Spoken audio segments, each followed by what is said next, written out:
Welcome back to Dewberry's Day. I've got a cold. Apparently, one of our nurse friends said, well, don't go to the light. But I'm back, I'm okay. I'm on the mend. Today on Dewberry's Day, we're going to look at Kuxall 1 archery. Let's go.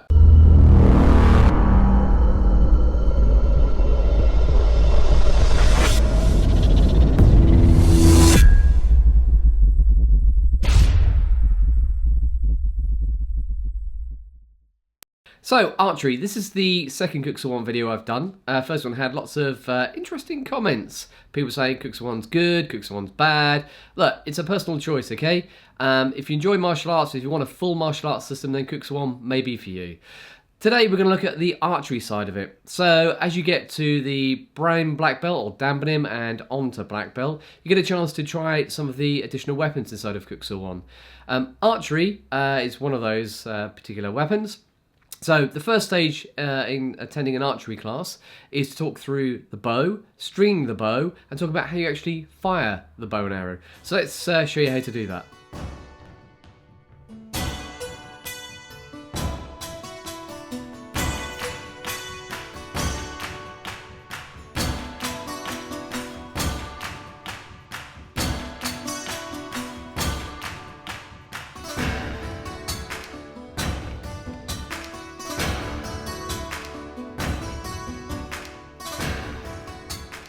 So you can see how to string the bow. There are a number of positions or stances, jase they call it in Korean as I understand it, for you to actually fire the bow.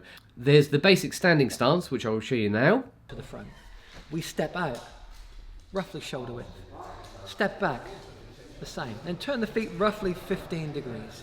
Get more proficient with the bow, you'll get taught different stances. Some of the more advanced stances we'll show you now. Things like turning on the spot, rolling and firing the bow. But the advanced techniques you can't actually try until you've got the basics underhand, which is how to hold the bow, how to fire the arrow, actually how to get those arrows on target.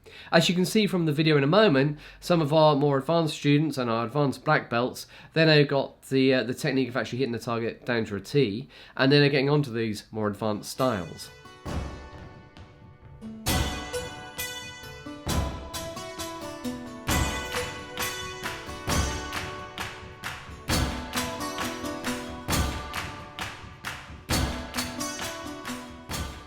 Typically these advanced lessons are led by a Quanjinim or a master, and we're fortunate enough that we have 8th Dan Quanjinim John Ives looking after us.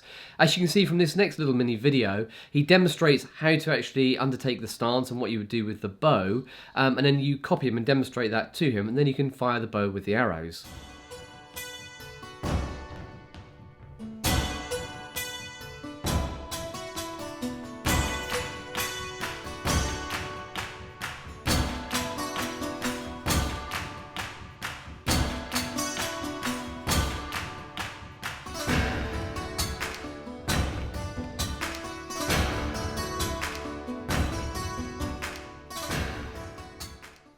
With any technique that you learn, repetition is the key to actually improve your ability to carry out that technique.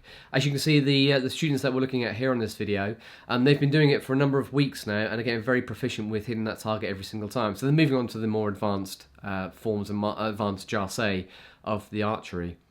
These lessons are typically outside of your normal lessons, normally after a lesson at a weekend. You buy your own bow, they come in different poundages, something as low as 25 to 30 pounds, all the way up to 50 pounds, which is quite a significant weight to pull back, especially if you're not the biggest of guys.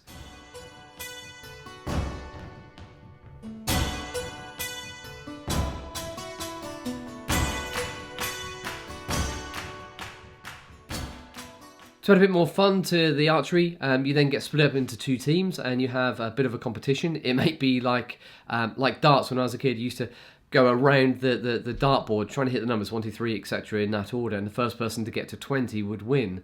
On this particular scenario, it was a score-based game, so there's two teams of 5 people each, and the highest score would win out of the two teams. It's very clear that one team was a little bit better than the others on this.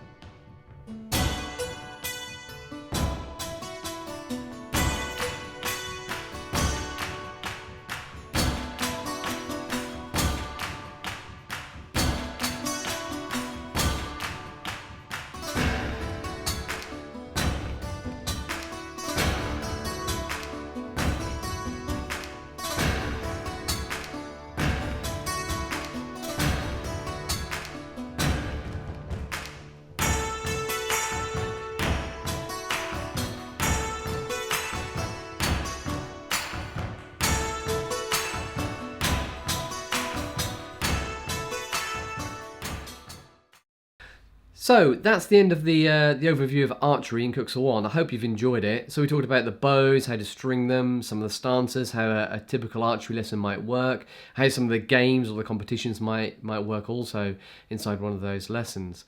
So if it's something that interests you, obviously please join the club, join a Kuxel 1 local to your area. Get involved, have a go at this kind of things, guys. It is good fun. Up here, I'll do a link to the original Kuxel 1 video that I created.